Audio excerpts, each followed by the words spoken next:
the grandmother of Antichrist.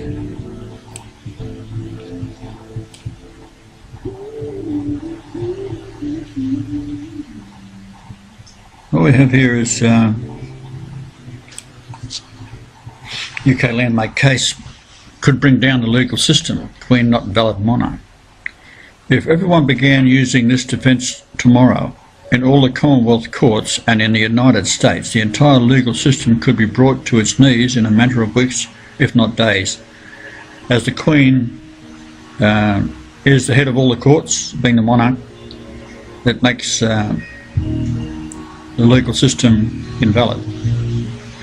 So for those of you who have been following the John Anthony Hill, JAH, JAH case, it is great to be able to share that he was acquitted on the 12th of May 2011 of the ridiculous and politically motivated charge of attempting to pervert the course of justice.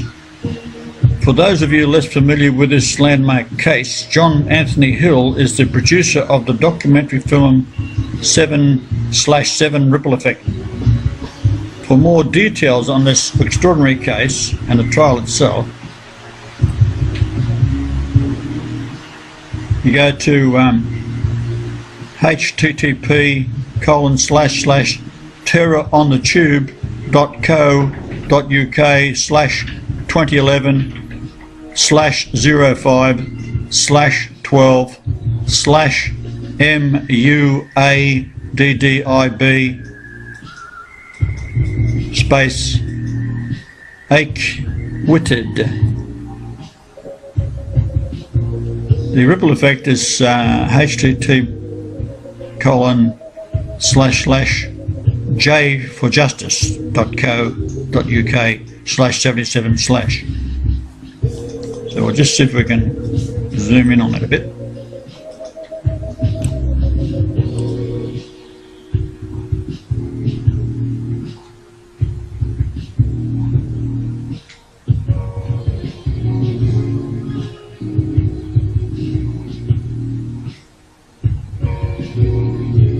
This is the lady that can feed everybody on earth yet wouldn't feed Somalia.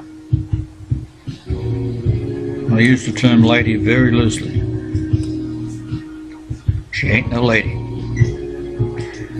There are two very important precedents that were established with this case that need to be studied in detail. There was a preliminary argument presented to the court to challenge both the jurisdiction and the sovereignty of Elizabeth Battenberg Mountbatten, which was based on two distinct points. The first point being she was knowingly and with malice aforethought coronated on a fake stone in 1953 and thus has never been lawfully crowned. There are those who may wish to argue that the point is irrelevant, as Judge Jeffrey Vincent Pegden did at the trial, wrongly knowing the coronation is just a ceremony because she has been pretending to be the monarch for over 58 years. She sits on the throne of Christ. In actual fact, the coronation is a binding oath and a contract requiring the monarch's signature, which brings us to the second point. At the coronation ceremony, Elizabeth signed a binding contract before God and the British people that she would do her utmost to maintain the laws of God. This she solemnly swore to do, and with her hand placed on the sovereign Bible, before kissing the Bible and signing the contract, please note well that in the law of God found in the first 5 books of the Bible, man-made legislation is strictly prohibited.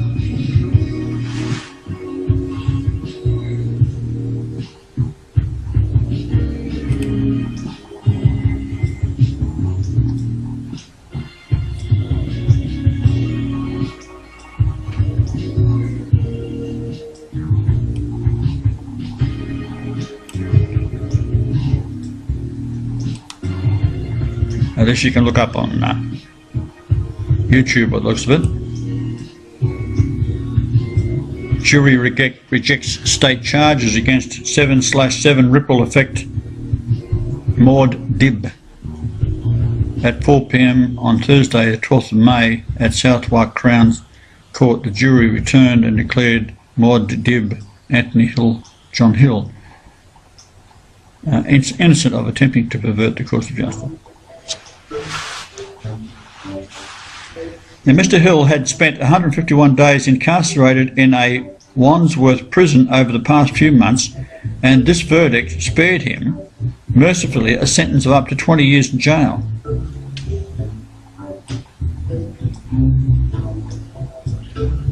His offence: he had sent 6 DVD copies of his film 7/7, The Ripple Effect, to various persons at the time in 2008. At the trial in Kingston, the 3 terrorist suspects, alleged co-conspirators with the London suicide bombers, which is all the British had done it themselves, to themselves. It was the Secret Service.